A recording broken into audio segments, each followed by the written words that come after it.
দেশের সরকারি দল বিএনপি এবং বিরোধী দল জামাত, তাদের মধ্যে যে একটা মনস্তাত্ত্বিক যুদ্ধ চলছে এবং এই যুদ্ধ মন এবং মস্তিষ্ক দুটাকেই রীতিমতো বিষাক্ত করে তুলেছে। তা আমরা বুঝতে পারছি তাদের যে অঙ্গ সংগঠন ছাত্রদল এবং ছাত্র শিবিরের মধ্যে উত্তেজনা, সেই উত্তেজনার মাধ্যমে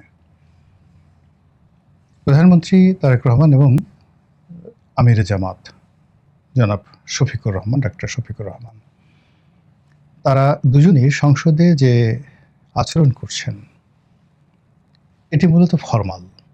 একজন আরেকজনের সঙ্গে ভাব বিনিময় করছেন, সালাম বিনিময় করছেন এবং মুখোমুখি কথা বলতে গিয়ে অথবা সংসদে ভাষণ দিতে গিয়ে তারা প্রাণান্ত চেষ্টা করছেন মূলত পারস্পরিক সৌহার্দ্যপূর্ণ একটি সম্পর্ক রক্ষা করার জন্য।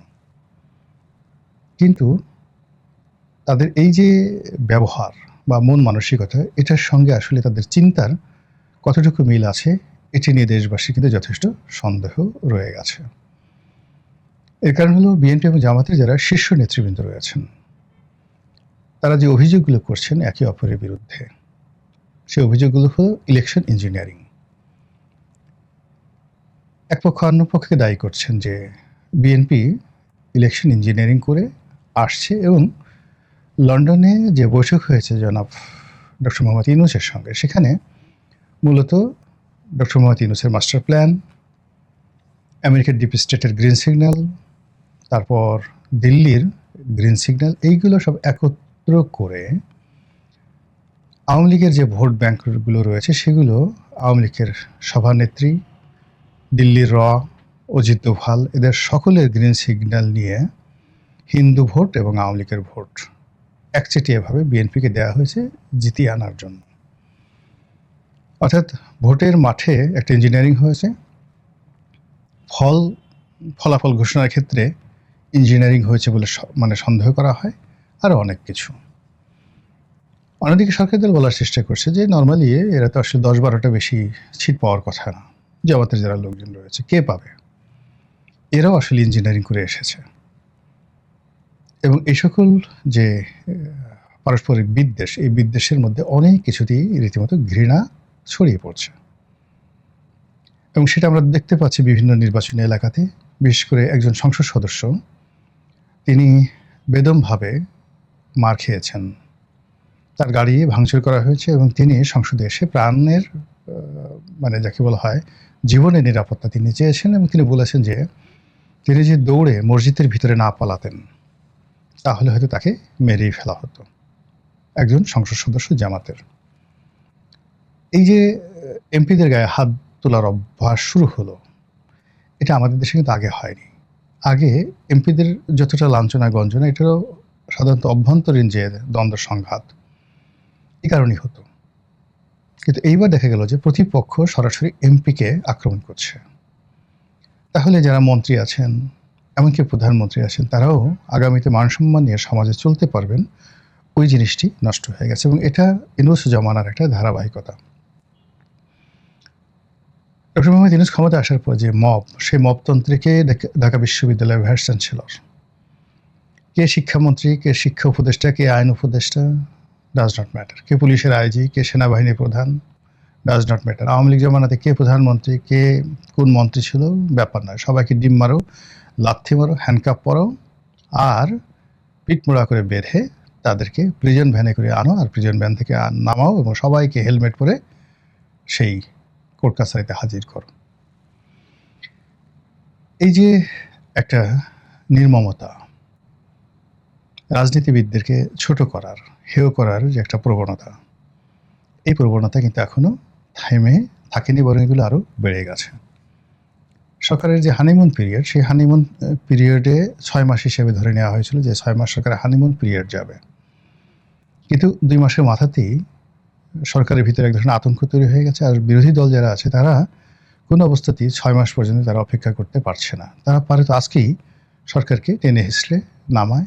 আর এর সঙ্গে আওয়ামী লীগ বা তাদের সহযোগী যে সকল দল, নেতাকর্মী, দেশি বিদেশি চক্র, তারা তো একেবারে ওত পেতে বসে আছে যে কখন বিএনপি ফাঁদে পড়বে, কখন জামাতে ফাঁদে পড়বে। তারা আসলে এখানে যে তৃতীয় যে শক্তিটি, আওয়ামী লীগের নেতৃত্বে তৃতীয় শক্তিটি ফাঁদ পেতে বসে আছে এবং তারা যে আসলে এখানে বিএনপি এবং জামাত দুজনের সঙ্গে খেলবে অথবা একজনকে দিয়ে আরেকজনের বিরুদ্ধে খেলবে, একজন দ্বারা আরেকজনকে লেলিয়ে দিবে।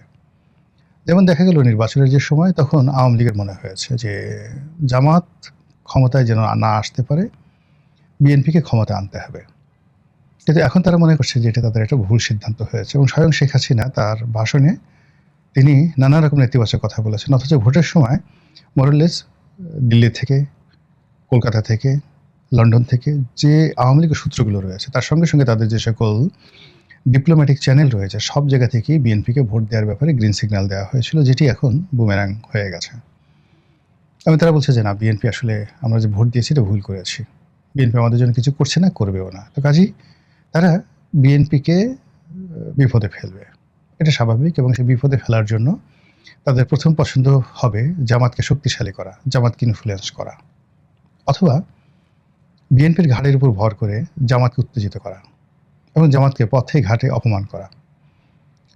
যেমন দেখা গেল যে যেহেতু ভোটের মাঠে একটা সমীকরণ হয়েছে এবং তারা অনেকেই এখন বিএনপির সঙ্গে মিশে গেছে, আওয়ামী লীগের লোকজন, জামাত এখন উল্টো এদেরকে গুপ্ত বলছে, আওয়ামী লীগের লোকদেরকে গুপ্ত বলছে এবং বিএনপি লোকদেরকে গুপ্ত বলছে। এবং এটা নিয়ে যখন বাহাজ চলছে, তখন এই বাহাজের একটা ক্ষেত্রে দেখা গেল যে জামাতের কোনো শীর্ষ একজন নেতাকে এখানে আক্রমণ করা হলো, পিছনে ইন্ধন দিল আওয়ামী লীগের লোকজন, সামনে ফেজে চলে আসলো, একটা সাজানো নাটক হয়ে গেল এবং সেখানে দেখা গেল যে বিএনপি যারা নেতাকর্মী তারা সেই ফাঁদে পা দিয়ে একটা অকারেন্স ঘটিয়ে ফেললো। এবং এটা নিয়ে যখন একটার পর একটা অকারেন্স ঘটতে থাকার পর জামাতের যে রেজিমেন্টাল ফোর্স, শিবিরের যে রেজিমেন্টাল ফোর্স, তাদের অর্থ আছে এবং গত 18 মাসে বা ইউনূস সাহেবের জমানাতে তারা যে শক্তিমত্তা অর্জন করেছে, আত্মবিশ্বাস অর্জন করেছে, রাষ্ট্র পরিচালনার কৌশলগুলো রপ্ত করেছে এবং তারা তাদের যে বিভিন্ন লোকজন প্রশাসনের অতি গুরুত্বপূর্ণ জায়গাগুলোতে যেভাবে তারা সেট আপ করে ফেলেছে এবং রাজনৈতিক সমীকরণে তারা অনেক মানুষকে, দেশি এবং বিদেশি অনেক পক্ষকে নিজেদের কাছাকাছি আনতে পেরেছে। সাহিত্যিক, সাংবাদিক থেকে শুরু করে অন্য যে সকল মানুষ কখনো জামাতের দিকে ফিরে তাকাতেন না, তারাও এখন জামাতের সঙ্গে একই মঞ্চে তারা বসেন। তো এই যে অবস্থা চলতেছে, সেই অবস্থা দিয়ে তারা সহজে ছাড়বেন না এবং এটা বিএনপি জানে। যদি জিজ্ঞাসা করা হয় যে জামাতের যে প্রস্তুতি ছিল শেখ হাসিনার বিরুদ্ধে লড়াই করার, সশস্ত্র সংগ্রাম করার, সেখানে তো বিএনপির আসলে এরকম সশস্ত্র সংগ্রাম করার, অগণতান্ত্রিক কোনো কাজ করার, গোপনে কোনো কাজ করার, গেরিলা যুদ্ধ করার এরকম কোনো অভিজ্ঞতাই তাদের ছিল না। তারা রাজপথে নিয়মতান্ত্রিক আন্দোলন করবে, লড়াই করবে, বড় বড় কথা বলবে, পার্লামেন্টে বড় বড় কথা বলবে, মন্ত্রিত্ব করবে, এটাকেই মনে করে রাজনীতির লক্ষ্য এবং উদ্দেশ্য। কিন্তু জামাত তাদের যে লাইন আপ, সেই লাইন আপে জেহাদ করা, সেই লাইন আপে বিপ্লব করা, সেই লাইন আপে খেলাফত প্রতিষ্ঠা করা, সেই লাইন আপে আরও অনেক কিছু করার যে অ্যাম্বিশন, অভিজ্ঞতা, কানেক্টিভিটি এবং তাদের সামনে অনেকগুলো বাস্তব অভিজ্ঞতা রয়েছে, বাস্তব উদাহরণ রয়েছে। সিরিয়াতে যা হয়েছে, লেবাননে যা হচ্ছে, মিশরে যা হয়েছে বা হচ্ছে, কুর্দিদের মধ্যে যা হচ্ছে, আফগানিস্তানে, ওয়াজিরিস্তানে, পাকিস্তানের বেলুচিস্তানে যা কিছু হচ্ছে, এই সবগুলোই জামাত গভীরভাবে পর্যবেক্ষণ করে এবং জামাতের যারা কর্মী সমর্থক তারা এই সমস্ত ব্যাপারে একেবারে রীতিমতো PhD degree holder, they know everything. তো সেই দিক থেকে তাদের যে রেজিমেন্টাল ফোর্স, এর সঙ্গে যদি আগ্নেয়াস্ত্র যুক্ত হয়ে যায়, এর সঙ্গে যদি বিদেশি প্রযুক্তি যুক্ত হয়ে যায়, এক্সপার্টি যুক্ত হয়ে যায়, এখানে অনেক কিছুই হতে পারে। এবং এই কারণে মির্জা ফখরুল ইসলাম আলমগীর অতি সম্প্রতি বলেছেন জামাতকে রাজনৈতিকভাবে নির্মূল করতে হবে। তিনি খুব কৌশলে কথাটা বলেছেন, কিন্তু রাজনৈতিকভাবে করেন বা প্রশাসনিক ক্ষমতা ব্যবহার করে করেন, এটা কোনো অবস্থাতেই জামাতের জন্য সুখকর হবে না। জামাত আবার এটার অনেক উত্তর দিয়েছিল। জামাত সেটা বুঝতে পারছে যে আমাদেরকে রাজনৈতিকভাবে কীভাবে মোকাবেলা করবে। বিএনপির যে রাজনীতি আর জামাতের রাজনীতি তো আলাদা। জামাতের রাজনীতি যারা মোকাবেলা করতে পারবে তারা চরমোনাই হতে হবে, আট্টশিল্পীর মোস্তফা আমির ফয়সাল হতে হবে, কিংবা ধরুন জামাতকে মোকাবেলা করার জন্য সেই মাঝভান্ডারী, নজিবুল হক মাঝভান্ডারী, তাকে যেভাবে শেখ হাসিনা সামনে নিয়ে এসেছিলেন। জামাতকে মোকাবেলা করার জন্য ইনকিলাব, মাওলানা মান্নান, জমিয়তুল মুদাসসিরিনের যে একটা বিশাল 2 লক্ষ 2.5 লক্ষ মাদ্রাসার শিক্ষক আছে, তাদেরকে যেভাবে প্রেসিডেন্ট জিয়াউর রহমান কাছে টেনে নিয়েছিলেন, প্রমোট করেছিলেন, টাকা দিয়েছিলেন, ফলে কি হতো, জামাতকে তারা রাজনৈতিকভাবে মোকাবেলা করতে পেরেছিলেন। বিএনপির সেই আদি জামানাতে, মানে জিয়াউর রহমান সাহেবের জামানাতে এবং আওয়ামী লীগের জামানাতে জামাতকে রাজনৈতিকভাবে মোকাবেলা করা গেছে। জামাত 2টা আরবি বললে ওরা 4টা আরবি বলতো, 3টা হাদিস বললে ওরা 6টা হাদিস বলতো, ওরা 4টা বেহেশতের টিকিটের কথা বললে ওরা 400 বেহেশতের টিকিট এনে হাজির করতো। এখন এই যে পক্ষগুলো, সেই পক্ষগুলোর মধ্যে ধরুন হেফাজত ইসলাম, তাদের মধ্যে কয়টা গ্রুপ আছে, কওমি লাইনে কয়টা গ্রুপ আছে, তাবলিগে কয়টা গ্রুপ আছে, এবং এদের সবার সঙ্গে পলিটিক্যালি যে মোটিভেট করে এদের পুরো শক্তিটাকে জামাতের বিরুদ্ধে ব্যবহার করে জামাতকে রাজনৈতিকভাবে নির্মূল করবে, এইরকম লোক বিএনপিতে একজনও নেই, নট এ সিঙ্গেল ওয়ান। তাহলে কি করতে হবে? সেটা হলো রাষ্ট্রীয় ক্ষমতা ব্যবহার করতে হবে তাদের বিরুদ্ধে, মামলা মোকদ্দমা হামলা। এই জন্য জামাত খুব স্পষ্টভাবে বলছে যে আপনারা বিএনপি হওয়ার চেষ্টা করছেন না, আপনারা আওয়ামী লীগ হওয়ার চেষ্টা করছেন, কোনোদিন আওয়ামী লীগ হতে পারবে না। অর্থাৎ আওয়ামী লীগ যেভাবে প্রশাসনকে কুক্ষিগত করে জামাত নির্মূলের চেষ্টা করেছে, ওটা আপনি কোনোদিন পারবেন না, 100 বার চেষ্টা করেও পারবেন না। এর কারণটা হলো আওয়ামী লীগের যে একছত্র আধিপত্য ছিল সব জায়গাতে, সেই আধিপত্যটা বিএনপি প্রতিষ্ঠা করতে পারবে না। এখানে আওয়ামী লীগের লোক আছে, বিএনপির লোক আছে এবং জামাতের লোক আছে, এবং টিল নাও আজকের দিন পর্যন্ত প্রশাসনের যে গুরুত্বপূর্ণ জায়গাগুলো এখন পর্যন্ত, একেবারে একটা ইউরো থেকে শুরু করে সচিবালয়ের সচিব পর্যন্ত, টিল নাও জামাত বেটার পজিশনে, দ্বিতীয় পজিশনে আওয়ামী লীগ, থার্ড পজিশনে বিএনপি। তো কাজেই যদি কঠোর হওয়ার নির্দেশ দেওয়া হয় জামাতের বিরুদ্ধে, এটা ল্যাপস হয়ে যাবে এবং এখানে আওয়ামী লীগের লোক খেলবে, অন্যান্য যারা লোক আছে তারা সবাই খেলবে। ফলে এই যে রাজনৈতিকভাবে জামাতকে নির্মূল করার যে পরিকল্পনা, এটা জামাত মনে করছে এটা বাস্তব হবে না। বরং জামাত যেটা চেষ্টা করছে যে ঠিক আছে, তাদেরকে বলতেছে, জামাতের যারা লোকজন আছে খুব অকথ্য এবং অশ্রাব্য ভাষায় তারা বিএনপিকে আক্রমণ করছে। কেউ বলছে আপনারা কীভাবে পালাবেন, পালানোর জন্য আপনাদের তো কোনো রাস্তা নেই। কেউ বলছে আপনি গুপ্ত, তারেক রহমান সাহেবকে উদ্দেশ্য করে সরাসরি বলছে যে আপনি তো লন্ডনে গুপ্ত ছিলেন, গুপ্ত অবস্থায় ছিলেন। তাও জামাতের চতুর্থ পঞ্চম সারি যারা নেতৃবৃন্দ রয়েছেন তারা সে সকল কথাবার্তা বলছেন। সবাই বলার চেষ্টা, জামাতের নেতাদের বা জামাতের বি টিম সি টিম তারা বলছেন যে বর্তমানে এখন পর্যন্ত সংবিধান অনুযায়ী টিল নাও বৈধ প্রধানমন্ত্রী শেখ হাসিনা, সংসদ বৈধ, তার সংসদ বৈধ, সব কিছু, এই রাষ্ট্রপতি বৈধ, আর এরপরে যা কিছু হয়েছে নিউজ থেকে আজকের দিন পর্যন্ত সব অবৈধ। কল্পনা করতে পারেন যে কিভাবে রাজনীতি ক্রমশ জটিল থেকে জটিলতর হয়ে যাচ্ছে। আর এই সকল কথা কিন্তু মানুষের মনের মধ্যে নানা প্রশ্ন তৈরি করছে, অস্থিরতা তৈরি করছে, উদ্বেগ তৈরি করছে, উৎকণ্ঠা তৈরি করছে। কিন্তু তার অ্যাগেনস্টে সরকারের পক্ষ থেকে যে একটা ন্যারেটিভ তৈরি করবে বা এই কথাগুলোর যে উত্তর দেবে, শিশির মনির যা বলছে, ব্যারিস্টার ফুয়াদ যা বলছে, কিংবা ব্যারিস্টার শাহরিয়া যা বলছে, এই কথাগুলোকে তারা মনে করছে বিএনপি যারা লোকজন যে এগুলোর উত্তর দেওয়ার দরকার নেই। কিন্তু এগুলো তারা যাই সামনে আনছেন, এগুলো সবই কিন্তু ইথারে থেকে যাচ্ছে।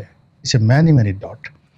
ধরুন আমরা যারা কথা বলেছি শেখ হাসিনার বিরুদ্ধে 2014 সনে, তারা এই জিনিসগুলো মনে করছে আরে কি রনি কি বলছে না বলছে, কিন্তু সেই জিনিসগুলি 2024 সনে এসে অক্ষরে অক্ষরে বাস্তবায়িত হয়ে গেছে। ডক্টর মোহাম্মদ ইউনূসের বিরুদ্ধে আমরা যে সকল কথাবার্তা বলেছি 2024 সনের আগস্ট মাসের ধরেন 10 তারিখে 12 তারিখে, তো সেই কথাগুলি দেখা গেল 2025 সনে এসে আগস্ট মাসে, 1 বছরের মাথায় সেগুলো ফলতে শুরু করেছে। ফলে এখন বিএনপি সম্পর্কে যে সকল নেতিবাচক কথাবার্তা জামাতের একেবারে তৃতীয় সারি চতুর্থ সারি নেতৃবৃন্দ, ইয়াং নেতৃবৃন্দ বলছেন, এটাকে বিএনপি যারা ক্ষমতাধর লোকজন তারা ইগনোর করছেন, কিন্তু নট লাইক দ্যাট। এগুলোকে মোকাবেলা করতে হবে এবং এর বিপরীতে রাজনৈতিক ন্যারেটিভ বিএনপির থাকতে হবে। কিন্তু এখন একজন ফুয়াদের কথা রেসপন্ড করার জন্য, যেমন ধরুন আজিজুল বারী হেলাল আছেন, অ্যাটর্নি জেনারেল ব্যারিস্টার কাজল আছেন, তারপর আইনাঙ্গনে অন্যান্য যারা আছেন, এমনকি ফারজানা পুতুল আছেন যিনি মন্ত্রী, ইয়াং যে সকল নেতৃবৃন্দ রয়েছেন যাদের ব্যারিস্টারি ডিগ্রি আছে, এই যে নতুন এমপি হলেন শাকিলা ফারজানা, তিনি আছেন, আরও অনেকে আছেন। তো তারা এই কথাগুলোর জবাব দিতে পারেন, কাউন্টার কথাগুলো বলতে পারেন এবং এগুলো হয় কি তখন মানুষ বিচার করবে, বিশ্লেষণ করবে। কিন্তু পুরো বিষয়টা হলো যে জামাত যে সকল কথাবার্তাগুলো বলছেন, তাদের নেতৃবৃন্দর মাধ্যমে যেই ন্যারেটিভগুলো তৈরি করে ফেলছে, সেইগুলোর বিপরীতে বিএনপি এখন পর্যন্ত একটু শব্দই করেননি। ফলে যখন সত্যিকার অর্থে ঘন্টা বেজে যাবে,